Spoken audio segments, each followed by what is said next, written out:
కలిగిన గాక. మరి ఉపవాస ప్రార్థనలో మీతో కలిసి దేవుణ్ణి స్తుతించడానికి, దేవుడు మాటలను కొన్ని మాటలను నేర్చుకోవడానికి దేవుడు నాకు ఇచ్చిన మా అమూల్యమైన సమయాన్ని బట్టి దేవాది దేవునికి నేను కృతజ్ఞతాస్తుతులు చెల్లించుకున్నాను. అదే మాదిరిగా నేటి ఉపవాస ఆరాధనకు అధ్యక్షత వహించి నడిపిస్తున్నటువంటి మన సంఘ వైస్ ప్రెసిడెంట్ గారు శ్రీ పిఎంఎస్ రాజ్ కుమార్ మాస్టర్ గారికి నా కుటుంబం తరపున ప్రత్యేకమైన వందనాలు. అలాగనే స్థానిక సంఘ కాపరి గారికి, పాస్టర్ అమ్మ గారికి కూడా వందనాలు. చేరిన సంఘమంతటికి కూడా ప్రభు నామములో వందనాలు, శుభాలు తెలియజేసుకుంటా ఉన్నాను. 2వ రాజుల గ్రంథము దయతో మనము 1వ అధ్యాయము 7వ వచనము నుండి మనము 15వ వచనం వరకు చదువుకుని ఉన్నాం. ఈ 1వ అధ్యాయాన్ని అంతటిని కూడా మనము ధ్యానించినట్లయితే ఈ అధ్యాయంలో అంటే దేవుడు నాకు ఇచ్చినటువంటి, నాకు నేర్పిన తలంపుని నేను మీకు చెప్తున్నాను. అంటే ఒక్కొక్కరి ద్వారా దేవుడు ఒక్కొక్క సంగతిని ఆయన బోధించుకుంటూ ఉంటారు. కాబట్టి నాకు ఇచ్చినటువంటి తలంపు, నాకు ఇచ్చినటువంటి నడిపింపును బట్టి ఈ అధ్యాయంలో ఉన్నటువంటి సారము ఏంటి అని అంటే, 1 దేవుని యొక్క కోపము, 2 దేవుని యొక్క కరుణ మనకు కనబడతారు. ఈ అధ్యాయం అంతటిని కూడా మనం ధ్యానించినట్లయితే 1 దేవుని కోపము, 2 దేవుని కరుణ కనబడతారు. ఏంటండి దేవుని కోపము అంటే, మన దేవుడు కోపపడే దేవుడు, 2వది కరుణ చూపేటటువంటి దేవుడు. ఆయనకున్న 2 గుణాలు కూడా ఈ 1వ అధ్యాయంలో మనకి కనబడుతూ ఉంటాయి. ఏంటి ఆయనకి కోపము అని అంటే, దేవుడికి ఎందుకు కోపం వచ్చింది, తరువాత ఎవరి మీదకి ఆయన కోపం వచ్చింది, ఆయన కోపం వలన కలిగినటువంటి నష్టాలు ఏంటి అనేటటువంటి అక్కడ మనకి కొన్ని విషయాలు కనపడతాయి. తరువాత 2వది ఏంటంటే, దేవుని కరుణ అనేటటువంటిది అనుగ్రహించాడు. ఎవరిపైన దేవుడు కరుణ చూపాడు, ఆయన కరుణ చూపడం వల్ల వారు ఎట్లాంటి మేలు పొందుకున్నారు అన్నటువంటి విషయం కూడా ఈ అధ్యాయంలో మనకి కనబడుతూ ఉంటుంది. మొదటిగా దేవునికి ఉన్నటువంటి కోపం ఎవరి మీదకి వచ్చింది, ఎందుకు వచ్చింది, కోపం వల్ల కలిగినటువంటి అనర్థాలు ఏంటి అనేటటువంటి విషయాన్ని మనం తెలుసుకుందాం. ఈ మొదటి వచనాన్ని, 2వ వచనాన్ని మనం జ్ఞాపకం చేసుకున్నట్లయితే, ఆహాబు మరణమైన తరువాత మోయాబీలు ఇశ్రాయేలు వారి మీద తిరుగుబడిరి. అహజ్యా షోమ్రోనులోనున్న తన మేడగది కిటికీలో నుండి క్రిందపడి రోగి అయి, మీరు ఎక్రోను దేవతయగు బయల్జెబూబు నద్దకు పోయి ఈ వ్యాధి పోగొట్టుకొని నేను స్వస్థ పడుదునో లేదో విచారించుడని దూతలను పంపగా, యెహోవా దూత తిస్బీడైన ఏలియాతో ఎలాగు సెలవిచ్చింది, నీవు లేచి షోమ్రోను రాజు పంపిన దూతలను ఎదుర్కొనబోయి ఇట్లనుము, ఇశ్రాయేలు వారిలో దేవుడన్నవాడు లేడనుకొని ఎక్రోను దేవత అయిన బయల్జెబూబునొద్ద మీరు విచారింపబోచున్నారా? కాగా యెహోవా సెలవిచ్చినదేమనగా, నీవెక్కిన మంచము మీద నుండి దిగి రాకుండా నీవు నిశ్చయముగా మరణమవుదువు అని ఏలియా వారితో చెప్పి వెళ్ళిపోయాడు. ఇక్కడ మనం గమనించవలసినటువంటి విషయం ఏంటంటే అండి, ఇశ్రాయేలుకి రాజుగా ఎవరున్నారంటే అహజ్యా అనేటటువంటి ఆయన ఉన్నాడు. ఈ అహజ్యా చేసినటువంటి పని ఏంటంటే, ఆయన పడిపోతే ఒక బలహీనత ఆయనకి కలిగింది. ఈయన ఇశ్రాయేల్ రాజు అనగా ఎవరంటే దేవుని ప్రజలను పరిపాలించేటటువంటి రాజు.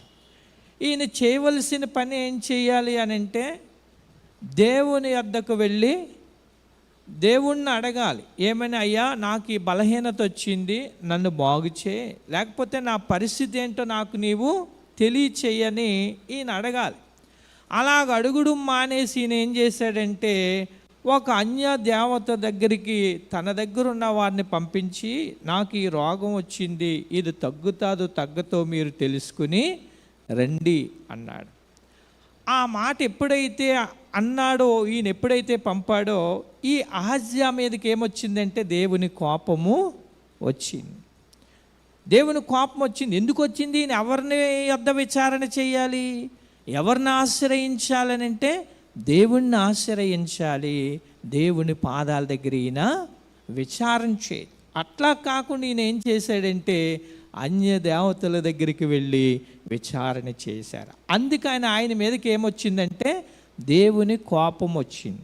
ఆ కోపం వచ్చినప్పుడు ఏలియాని పంపించి ఏలియా ద్వారా దేవుడు తనకు వర్తమానం చెప్పించాడు. ఏంటంటే నీవెక్కిన మంచమిక దిగి ఇంక మరలా తిరిగి లేవు, ఇంక నీవు చనిపోతావు అని చెప్పడం జరిగింది. అట్లా చెప్పిన తర్వాత 16వ వచనాన్ని చదువుకుందామండి. అదే అధ్యాయంలో, అతడు వచ్చి రాజును చూచి విచారణ చేయుటకు ఇశ్రాయేలు వారి మధ్య దేవుడన్నవాడు లేడనుకుని నీవు ఎక్రోను దేవతయగు బయల్జెబూబునంద విచారణ చేయుటకే దూతలను పంపితివే, నీవెక్కిన మంచం మీద నుండి దిగి రాకుండా నిశ్చయముగా నీవు మరణమవుదువని చెప్పాను. ఏలియా ద్వారా యెహోవా సెలవిచ్చిన మాట ప్రకారం అతడు చనిపోయాను. చూడండి, వెంటనే దేవుడు సెలవిచ్చినటువంటి మాట ప్రకారం ఏమైపోయిందంటే ఈయన చనిపోయాడు. అంటే ఈయన మీదకి దేవుడు ఎందుకు కోపం వచ్చిందంటే దేవుణ్ణి ఆశ్రయించాలి, దేవుడి దగ్గర విచారణ చేయాలి. అట్లాగ చేయలేదు కాబట్టి అన్య దేవతల దగ్గరికి వెళ్ళి ఆ దేవతలను ఆశ్రయించాడు కాబట్టి ఈయన మీదకి దేవుని కోపం అనేది రావడం జరిగింది. కోపం రావడం వల్ల వచ్చినటువంటి అనర్థం ఏంటంటే తన ప్రాణాన్ని అతడు కోల్పోయాడు. ఇక ఇది మొదటిది. రెండోది, ఎవరి మీదకి ఆయన కోపం వచ్చింది, వాళ్ళకు కూడా ఎలాంటి అనార్థం వచ్చింది అనే విషయాన్ని మనం గమనించగలిగితే, ఇప్పుడు 7వ వచనాన్ని 6వ వచనం నుండి చదువుకుందాం. మొదటిదేం, వారు ఒక మనుష్యుడు మాకు ఎదురుపడి మిమ్మును పంపిన రాజునొద్దకు తిరిగిపోయి అతనికి ఈ సంగతి తెలియచేది. యెహోవా సెలవిచ్చినదేమనగా, ఇశ్రాయేల్లో దేవుడన్నవాడు లేడనుకుని ఎక్రోను దేవతయగు బయల్జెబూబునొద్ద విచారణ చేయుటకు నీవు దూతలను పంపుచున్నావే, నీవెక్కిన మంచం మీద నుండి దిగి రాకుండా నిశ్చయముగా నీవు మరణమవుదు అని అతడు పలికినని వారు చెప్పగా, మిమ్మును ఎదుర్కొనవచ్చి ఈ మాట చెప్పిన వాడు ఎలాంటి వాడని రాజు అడిగాను. అందుకు వారు, అతడు గొంగలి ధరించుకుని నడుమునకు తోలు దట్టి కట్టుకునిన వాడిని ప్రత్యుత్తరమీగా ఆ మనుష్యుడు తిష్బీడైన ఏలియా అని అతడు చెప్పాను. ఇక్కడ ఏలియా దగ్గరికి అహజ్యా ఏం చేశాడంటే దూతలను పంపాడు. పంపిన తర్వాత ఇలా మధ్యలో ఉండగానే దేవుడు ఏలియాని పంపించి ఆయనకి వర్తమానం చెప్పనగానే ఏలియా ఏం చేశాడంటే దేవుడు చెప్పిన మాటని చెప్పేశాడు. చెప్పేసిన తర్వాత వీళ్ళు వెంటనే ఇంకా అక్కడికి వెళ్ళకుండా మధ్యలో నుండి వెళ్ళిపోయిన తర్వాత, ఏంటి ఎంత త్వరగా వచ్చేసారంటే, ఎవరో తెలియదండి, ఒక ఆయన ఏం చెప్పాడంటే, ఇదిగో దేవుడు ఎలా చెప్తున్నాడు, మీ యజమానుడు ఇక ఎక్కిన మంచం దిగకుండా అతడు చనిపోతాడని చెప్పాడండి. అంటే అప్పుడు వీళ్ళకి తెలియదు ఏలియా గురించి. ఎవరికి తెలుసు అంటే అహజ్యాకి తెలుసా. అబ్బాయి అతను ఎలా ఉన్నాడు ఏంటి అని అడిగితే అప్పుడు వీళ్ళు కొన్ని విషయాలు చెప్పారు. ఏంటంటే అతనికి ఉన్నటువంటి ఐడెంటిఫికేషన్ చెప్పారు. ఏంటంటే ఆయన గొంగలు ధరించుకున్నాడు, ఇట్లాంటి బట్టలు ధరించుకున్నాడు, ఇలా ఉన్నాడని చెప్తే, అయ్యయ్యో ఆయన ఎవరు కాదు, తిష్బీడైన ఏలియా. ఏలియాని ఎప్పుడైతే చెప్పాడో అప్పుడు జరిగినటువంటి విషయం ఏంటంటే, ఈ రాజు చేసినటువంటి పని ఏంటి అనే విషయాన్ని మనం గమనించగలిగితే 9వ వచనంలో, వెంటనే రాజు 50 మందికి అధిపతి అయిన యొకనిని వాని 50 మందితో కూడా ఏలియా వద్దకు పంపెను. అతడు కొండ మీద కూర్చుని ఉండగా అధిపతి ఎక్కి అతని సమీపమునకు పోయి, దైవజనుడా నీవు దిగి రావాలని రాజు ఆజ్ఞాపించుచున్నాడని.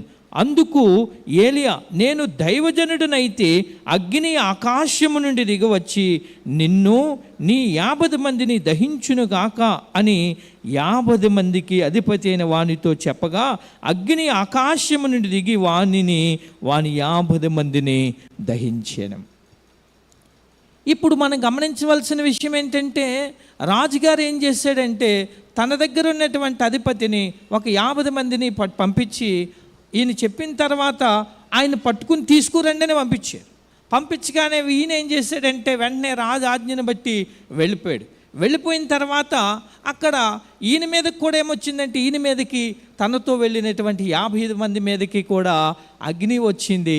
అగ్ని వచ్చిన తర్వాత వీరు కూడా చనిపోయారు. అంటే ఈయన మీద కూడా దేవుని కోపం వచ్చింది. తన మీదకి వచ్చింది, తన మీద ఉన్నటువంటి 50 మంది మీదకి వచ్చింది. ఈ 50 మంది మీదకి, అధిపతి మీదకి ఎప్పుడైతే వచ్చిందో జరిగిన పరిస్థితి ఏంటంటే, అధిపతి ఈ 51 మంది కూడా చనిపోయారు. ఎందుకు వచ్చింది ఈయన మీద కూడా కోపం అనే విషయాన్ని మనం గమనించగలిగితే, అక్కడ మనం చదివినటువంటి 9వ వచనంలో మనకు ఎందుకు దేవుడికి ఇతని మీద, తర్వాత ఇతనితో ఉన్న వారి మీద ఎందుకు కోపం వచ్చింది అనే విషయాన్ని గమనించగలిగితే 9వ వచనాన్ని, వెంటనే రాజు 50 మందికి అధిపతిని యొక్కనిని వాని 50 మందితో కూడా ఏలి వద్దకు పంపాను. అతడు కొండ మీద కూర్చుని ఉండగా అధిపతి ఎక్కి అతని సమీపమునకు పోయి, దైవజనుడా నీవు దిగి రావాలని రాజు ఆజ్ఞాపించుచున్నాడని. నువ్వు వెంటనే ఏం చేయాలంటే దిగి రావాలి. ఇంకా విషయమేమి అయ్యా, రాజుగారు పంపించారు, అయ్యా ఇలాంటి పరిస్థితి అయ్యా, రండయ్యా అని ఏమనడం లేదు. రాజు పంపించాడు, మీరు దిగి రావాల్సిందే. అంటే ఇక్కడెలా రాయబడింది, ఆయన మాట్లాడే భాషా శైలి విధానం అంతా కూడా అక్కడ వేరుగా ఉండుంటారు. లేకపోతే ఊరికనే ఇట్లాగుంటే దేవుడి కోపం ఎందుకు వస్తుంది? ఆయన మాట్లాడే విధానము, అక్కడ ఆయన యొక్క పద్ధతి, ఆయన ప్రవర్తన కూడా దేవునికి కోపం పుట్టించే విధంగా ఉండుంటుంది. అప్పుడు వెంటనే ఏలియా ఏమంటాడంటే, నేను దైవజనుడిని అయితే ఆకాశం నుండి అగ్ని దిగి వచ్చి మిమ్మును దహించునుగా కనగానే దెబ్బకి వెంటనే ఒక్క దెబ్బతో ఏమైపోయారంటే ఈ 51 మంది కూడా చనిపోయారు. అయితే ఇక్కడ మనం గమనించవలసిన విషయం ఏంటంటే, ఈయన మీదకి కోపం వచ్చింది, తన 50 మంది మీదకి కోపం వచ్చింది. ఎందుకంటే తన యొక్క పద్ధతి, తన యొక్క మాట విధానం ఇది సరైన విధానంగా లేదు కాబట్టి దేవునికి వారి మీదకి కోపం వచ్చింది. కోపం ఎప్పుడైతే వచ్చిందో అధిపతి 50 మంది కూడా ఏమేరంటే చనిపోయారు. ఇక్కడ అహజ్యా మీద కోపం వచ్చింది. ఎందుకు వచ్చింది ఏమండి? అదన్నమాట. తర్వాత అనార్థం ఏమొచ్చింది? చనిపోయాడు. ఎందుకు దేవుడు కోపం వచ్చింది? కోపం ఎందుకు వచ్చింది అహజ్యా మీదకి? ఆయన దేవుణ్ణి ఆశ్రయించవలసిన వ్యక్తి, ఆయన దేవుని పాదాల దగ్గర గడపవలసినటువంటి వ్యక్తి. ఆయన అట్లా చేయలేదు కాబట్టి దేవుడు కోపం రావడం వల్ల అనార్థం వచ్చి పడింది. తర్వాత దేవుడు హెచ్చరిక ఇచ్చాడు, ఇక ఎక్కిన మంచం దిగవు నువ్వంటే. అప్పుడన్నా ఈయన కొంచెం మనసు మార్చుకుని తన మనసు మారి దేవుని తట్టు తిరిగి బుద్ధి తెచ్చుకుంటే దేవుడు ఏం చేసినంటే రక్షించినేమో. కానీ అప్పటికి కూడా ఆయన ఏం చేయలేదు, మనసుని మార్చుకోలేదు. యోషియా అనేటటువంటి ఆయన గురించి దేవుని వాక్కులో ఒక మాట ఉంటారు. దేవుడు ఒక కీడుని గురించి చెప్తే యోషియా ఏం చేస్తాడంటే వెంటనే కన్నీరు రాల్చి దేవుడి సన్నిధిలో ఎప్పుడైతే ప్రార్థన చేస్తాడో దేవుడు తన ప్రార్థన ఆలకించి, యోషియా ప్రార్థన ఆలకించి, చేయదల్చిన కీడు నీ కన్నులతో నీవు చూడవు. హిజ్కియా గురించి కూడా మనకు తెలుసు. హిజ్కియా నీ పని అయిపోయింది అనగానే హిజ్కియా ఎప్పుడైతే ప్రార్థన చేశాడో వెంటనే దేవుడు ఏం చేశాడంటే మరలా తనకి 15 సంవత్సరాల ఆయుష్కాలాన్ని దేవుడు అనుగ్రహించు. ఈ యొక్క అహజ్యా కూడా ఒకవేళ తన మనసు మార్చుకుని దేవుడు హెచ్చరికిచ్చిన తర్వాత, దేవుడు ఒక మాట చెప్పిన తర్వాత తన మనసు మార్చుకుని బుద్ధి తెచ్చుకుని దేవుడు పాదాలు పట్టుకుని దేవుణ్ణి ఆశ్రయించి దేవుని మాటకు లోబడి ఉంటే నిజానికి ఆ కీడు ఒకవేళ అహజ్యా మీద దేవుడు తప్పించినేమో. కానీ ఆ పని ఆయన చేయలేదు. అతను చేయకపోతే పోయాడు. అదే మార్గంలో తన దగ్గర ఉన్నటువంటి అధిపతిని, తన దగ్గర ఉన్నటువంటి పని వారిని కూడా పంపించారు. వాళ్ళు కూడా ఆ మార్గంలోనే నడిస్తే వాళ్ళకు కూడా ఏమొచ్చిందంటే అధిపతితో పాటు 50 మంది కూడా ఒక్క దెబ్బతో ఎప్పుడైతే ఒక్క మాట చెప్పడో అయిపోయారంతే. చూడండి, ఇక్కడికి రాజు చనిపోయాడు దేవుడి కోపం వల్ల.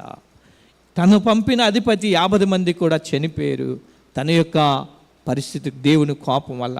ఇక మూడోది తర్వాత మనం గమనించగలిగేది 11 నుండి 12 వచ్చిన వరకు మనకు కనపడదు. ఇంకొక గుంపుని పంపాడు. మరలా రాజు 50 మంది మీద అధిపతి అయిన మరి ఒక్కనిని వాని 50 మందితో కూడా పంపగా వీడు వచ్చి, దైవజనుడా త్వరగా దిగి రమ్మని రాజు ఆజ్ఞాపించుచున్నాడు. నేను అందుకు ఏలియా, నేను దైవజనుడనైతే అగ్ని ఆకాశము నుండి దిగివచ్చి నిన్ను నీ 50 మందిని దహించునుగా కని చెప్పగా, ఆకాశము నుండి దేవుని అగ్ని దిగి వాని 50 మందిని దహించెను. ఈ 50 మందికి అధిపతి చనిపోయినప్పుడు నేను మారుంటే అంత బాను దేవుడు రక్షించి. ఇట్లాగ జరిగిన తర్వాత కూడా మరలా ఏం చేశాడంటే ఇంకొక అధిపతిని, ఇంకొక 50 మందిని కూడా దేవుడు ఈ ఆజ్ఞ పంపించాడు.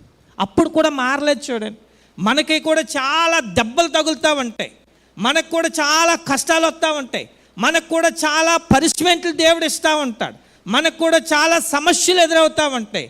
కానీ వాటన్నిటినీ పక్కన పెట్టుకుంటాం, మన మార్గంలో మనమే వెళ్ళిపోతాం. కానీ ఆ పరిస్థితులు ఒకవేళ దేవుడు మన మార్పు కొరకు, మన క్షేమం కొరకు, మన రక్షణ కొరకు, మన పరిస్థితులు మార్చుకుని మనం బ్రతకడం కొరకు అనేటటువంటిది ఆలోచన చేయలేనటువంటి పరిస్థితుల్లో కొన్నిసార్లు మనం కూడా ఉండిపోతూ ఉంటాం. ఒక విషయాన్ని గమనించండి, ఒక వ్యక్తికి ఏదన్నా బలహీనత వచ్చింది, ఏదన్నా సమస్య వచ్చింది, ఏదన్నా కష్టం వచ్చింది, ఏదన్నా ఇబ్బంది వచ్చింది అనుకోని దేవుడు ఎందుకు అనుమతించాడు? నీవు నీ జీవితాన్ని దేవుడు మాట విని నీవు మార్చుకుని దేవుడు తట్టు తిరిగి దేవుని పాదాలు పట్టుకుని దేవుని రక్షణ పొందుకుని నిత్య జీవములోనికి నువ్వు ప్రయాణం చేయాలని దేవుడు మనకు కొన్నిసార్లు కొన్ని పరిస్థితులు అనుమతిస్తాడు. వాటిని మనము కొన్నిసార్లు ఏం చేస్తామంటే తోలనాడుకుని వాటిని ప్రక్కన పెట్టి మనం ఏం చేస్తామంటే మన విధి విధానాల్లో మన ప్రయాణాన్ని కొనసాగించడం వల్లే కొన్ని ఇబ్బందుల్లో మనం కూడా దేవునికి కోపం పుట్టించే పరిస్థితిలో మన ప్రవర్తన విధానాలు ఉంటాయి. ఇక్కడ తర్వాత ఈ యొక్క అహజ్యా ఏం చేశాడంటే అట్లాగే జరిగిన తర్వాత కూడా మారకుండా, మార్పు చెందకుండా ఇంకొక అధిపతిని, ఇంకొక 50 మందిని పంపిస్తే ఈయనకు మీద కూడా ఏమొచ్చిందంటే దేవుని కోపం వచ్చింది. దేవుని కోపం వచ్చిన తర్వాత తన 50 మంది కూడా చనిపోయారు. ఇతని మీదకి ఎందుకు కోపం వచ్చింది అనే విషయాన్ని మనం గమనించగలిగితే అక్కడ 11వ వచనములోనే ఇతడు అన్న మాట ఏంటంటే, దైవజనుడా త్వరగా దిగిరమ్మని రాజు ఆజ్ఞాపించుచున్నాడు. ఎట్లా రమ్మంటున్నాడు? నీవు త్వరగా రావాలంటున్నాడు. అందుకని వెంటనే ఈయన యొక్క మాట, ఈయన యొక్క ఆ పిలుపులో కూడా వేరే ప్రత్యేక త్వరగా రమ్మన్నాడు రాజు అనేటటువంటి విధానాన్ని బట్టి దేవుడికి తన మీద కూడా ఏమొచ్చిందంటే కోపం వచ్చింది. అధిపతి మీదకి తనతో ఉన్న 50 మంది మీద కూడా కోపం వచ్చింది. వెంటనే కూడా వాళ్ళు ఎవరి కోపానికి గురైపోయారంటే దేవుని కోపానికి గురైపోయారు. జరిగిన అనార్థం 51 మంది కూడా ప్రాణాలని కోల్పోయారు. ఇక్కడికి దేవుని కోపం ఎందుకు వచ్చింది తెలుసుకున్నాం, ఎవరి మీదకి వచ్చిందో తెలుసుకున్నాం, కోపం వల్ల వచ్చిన అనార్థాలు ఏంటో మనం తెలుసుకున్నాం. ఇప్పుడు దేవుని కరుణ అనేటటువంటిది మనం తెలుసుకుందాం. 13-14 వచనాల్లో కనబడుతుంది మనకి. ఇంకను రాజు 50 మందికి అధిపతి అయిన యొక్కనిని వాని 50 మందితో కూడా పంపగా 50 మంది మీద అధిపతి అయిన ఆ 3వ వాడు వచ్చి ఏలియా ఎదుట మోకాళ్ళుని, దైవజనుడా దయచేసి నా ప్రాణమును, నీ దాసులైన ఈ 50 మంది ప్రాణములను నీ దృష్టికి ప్రియమైనవిగా ఉండనిమ్ము, చిత్తగించుము. ఆకాశము నుండి అగ్ని దిగి వెనుకటి ఆ 5 దశాధిపతులను ఇద్దరిని వాని 50 మందితో కూడా దహించెను. అయితే నా ప్రాణము నీ దృష్టికి ప్రియమైనదిగా ఉండనిమ్మని మనవి చేయగా. ఈయన మీదకి అగ్ని వచ్చిందా? దైవజనుడా రానగా నేను దైవజనుడిని అయితే అగ్ని నీ మీదకి వచ్చి నిన్ను దహించునుగాక అన్నాడు. 2 గుంపులకి కూడా. ఈయన మీదకి ఏం రాలేదు? అగ్ని రాలేదు. దేవుని కోపం ఈయన మీదకి రాలేదు. దేవుని కోపం రాలేదు, దేవుని ఉగ్రత రాలేదు. ఏమి పొందుకున్నాడు ఈ అధిపతి? తన 50 మందికి ఏమి సంపాదించి పెట్టాడంటే దేవుని కరుణను అతడు సంపాదించి పెట్టాడు. ఎందుకు మరి వాళ్ళ మీదకి వాళ్ళు దేవుడు కరుణ ఎందుకు పొందుకోలేకపోయారు? ఈ అధిపతి ఎందుకు పొందుకోగలిగాడు దేవుడు కరుణ? తన దగ్గర ఉన్నటువంటి 50 మంది ఎందుకు పొందుకోగలిగాడు? రాజు పొందుకోలేకపోయాడు, 2 అధిపతులు పొందుకోలేకపోయారు, 100 మంది పొందుకోలేకపోయారు. ఇతను మాత్రమే ఏం పొందుకున్నాడంటే దేవుని కరుణను పొందుకోగలిగాడు, దేవుడి కటాక్షాన్ని పొందుకోగలిగాడు, దేవుడు దయను పొందుకోగలిగాడు. ఇతని మీదకి అగ్ని రాలేదు, కానీ దేవుడు కరుణ వచ్చింది, దేవుని దయ వచ్చింది, దేవుని కటాక్షం వచ్చింది. ఎందుకు దేవుడు కరుణ పొందుకోగలిగాడు? ఎందుకు దేవుని కటాక్షం పొందుకోగలిగాడు? ఎందుకు దేవుని యొక్క కరుణ కటాక్షాలను అతడు సంపాదించుకోగలిగాడు అనే విషయాన్ని గమనించగలిగితే, ఎక్కువ విస్తరించి మాట్లాడే సమయం లేదు కాబట్టి మొట్టమొదటి నేను చెప్తాను చూడండి. అతడు అనేటటువంటి మాటలో 13వ వచనంలో, ఇంకను రాజు 50 మందికి అధిపతి అయిన యొక్కనేని వాని 50 మందితో కూడా పంపగా 50 మంది మీద అధిపతి అయిన వాడు ఆ 3వ వాడు వచ్చి ఏలియా ఎదుట మోకాల్లోని. ఆ పనాలు చేశారా? రాజు కానీ ఆ పంపిన 2 అధిపతులు కానీ వాళ్ళతో వచ్చిన 100 మంది కానీ ఆ పనాలు చేశారండి? మోకాళ్ళు నాడు అంటే దానికి గల కారణం, మోకాళ్ళు ఎవరేస్తారు? దేవుని ఎదుట మోకాళ్ళు ఎవరేస్తారండి? దేవుని దగ్గర మోకరించేవారు ఎవరు మోకరింటారు చెప్పండి? దేవుడంటే భయము భక్తి ఉన్నవారు మాత్రమే మోకాళ్ళు వేస్తారు, మిగిలిన వాళ్ళు ఎవరు మోకాళ్ళు లేరు. అంటే వయసు రీత్యా వేయకపోయింది వేరే సంగతి, మన వయసు పెరిగింది, నాకు 60 సంవత్సరాలు వచ్చాయి, నా కాళ్ళు అంగడం లేదు, నేను వేయలేకపోయినంటే అది వేరే సంగతి. ఆరోగ్యం బాగుండి అన్నీ బాగుంటే ఎవరు మోకరించేవారు ఎవరంటే, దేవుడంటే భయము భక్తి ఎవరికైతే ఉంటుందో వాళ్ళు మాత్రమే మోకాళ్ళు వేస్తారు. వాళ్ళు చెయ్యని పని ఈ వ్యక్తి ఏం చేశాడంటే మోకాళ్ళు వేసాడంటే, ఈయనలో ఉన్నటువంటిది ఏంటో తెలుసా? దేవుని యందు భయభక్తులు అనేటటువంటివి ఈయనలో ఉన్నాయి. అందుకనే దేవుని వాక్యలో ఒక మాట ఉంటుంది, 34వ కీర్తనలో 34వ కీర్తన 7వ వచనంలో ఒక మాట ఉంటుంది. ఏంటంటే, యెహోవా యందు భయభక్తులు గలవారి చుట్టూ ఆయన దూత కావలియుండి వారిని రక్షించును. చదవండి అమ్మ ఒకసారి ఆ వాక్యం. యెహోవా యందు భయభక్తులు గలవారి చుట్టూ ఆయన దూత కావలియుండి వారిని రక్షించును. చాలండి. వాళ్ళని ఎందుకు రక్షించలేదు? ఈ అధిపతిని, ఈ 50 మందిని దేవుడు ఎందుకు రక్షించాడు అంటే, యెహోవా యందు భయభక్తులు గలవారిని ఆయన, యెహోవా యందు భయభక్తులు గలవారి చుట్టూ ఆయన దూతల కావలిండి వారిని రక్షించి. ఎవరైతే దేవునికి భయపడతారో, ఎవరైతే దేవుని యందు భక్తి కలిగి ఉంటారో దేవుడు వారిని రక్షిస్తాడు. నమ్మినోళ్ళు ఒకసారి దేవునికి స్తోత్రం చెప్దాం. అందులోకి ఏమీ సందేహం లేదు. దేవుని కరుణ పొందుకుంటాం, దేవుని కటాక్షం పొందుకుంటాం, దేవుని దయను పొందుకుంటాం, దేవుని యొక్క ప్రేమను మనం సంపాదించుకుంటాం.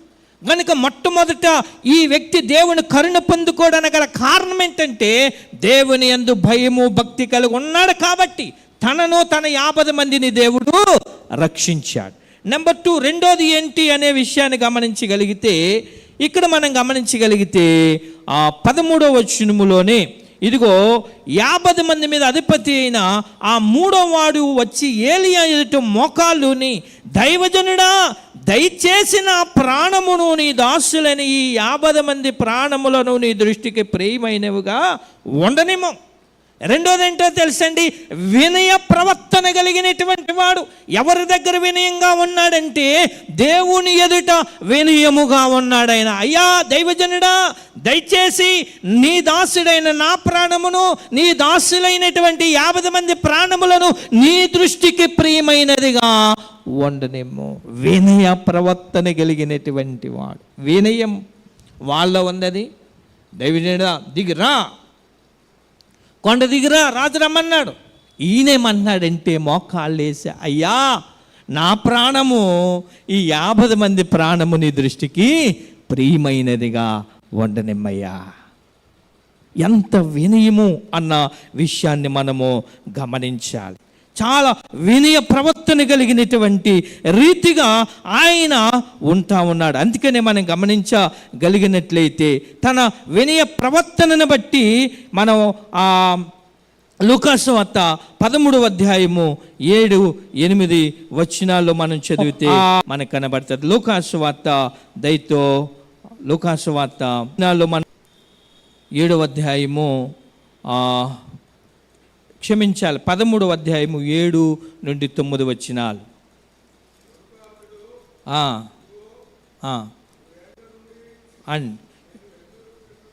అవునండి అవునండి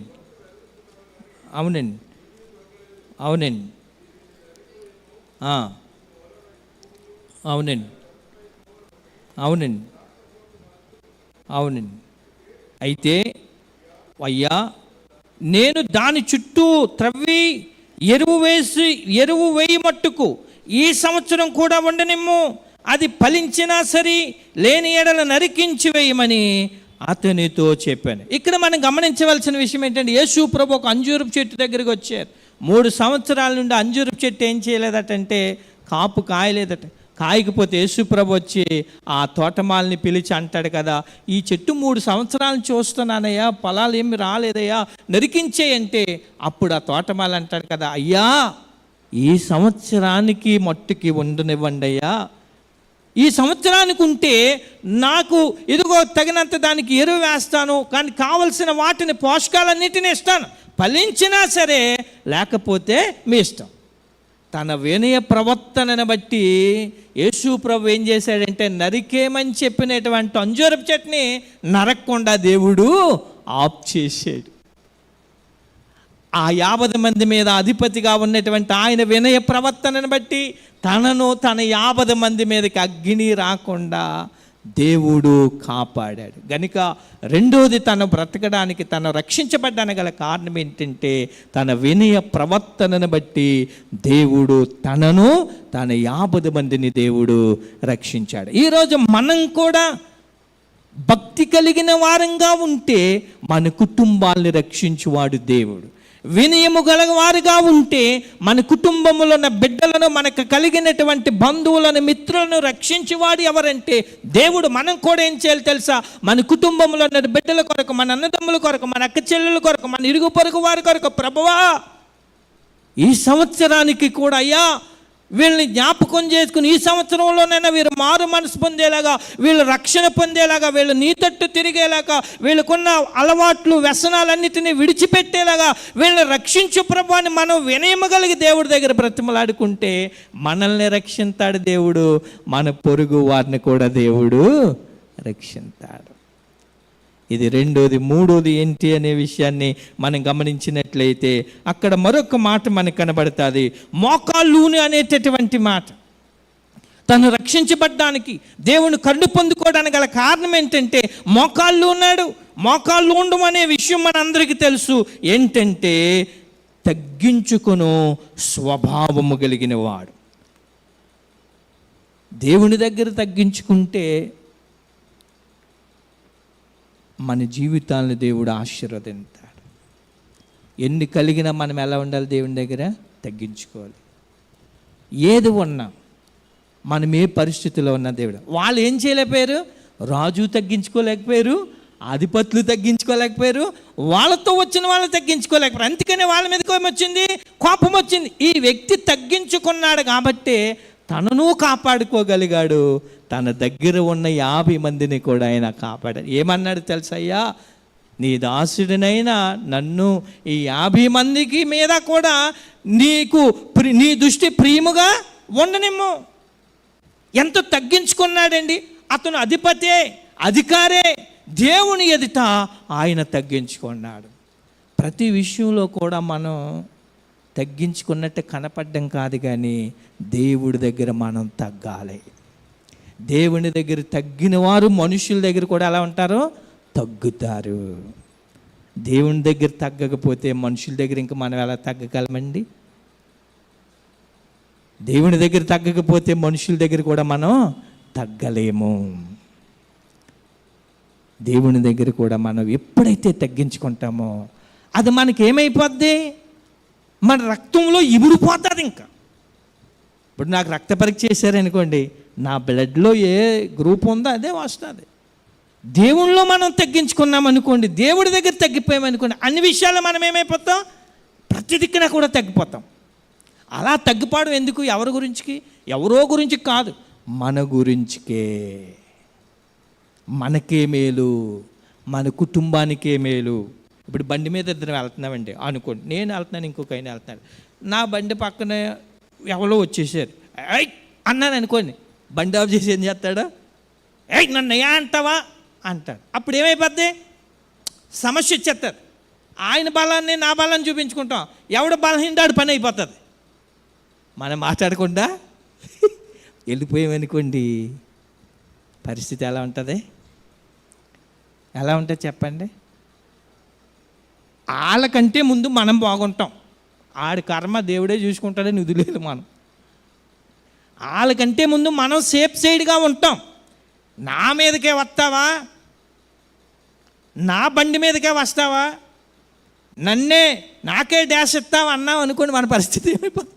ఒక రోజున నేను ఈ హైవే ఉంది కదండి, హైవే మన పెద్ద హైవే భీమనగరం దాటాక అక్కడ వట్టలు పెట్టారు.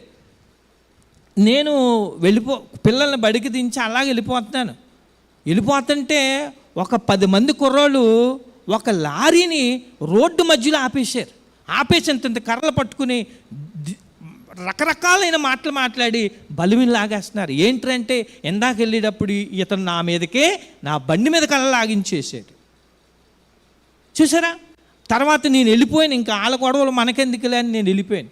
అంటే తగ్గించుకోకపోవడం వల్ల వచ్చిన పరిస్థితులు ఎలాంటివి వచ్చాడండి. కుటుంబాల్లో కూడా, భార్య భర్తల మధ్య కూడా ఏముండాలి, అందరం తగ్గించుకోవాలి.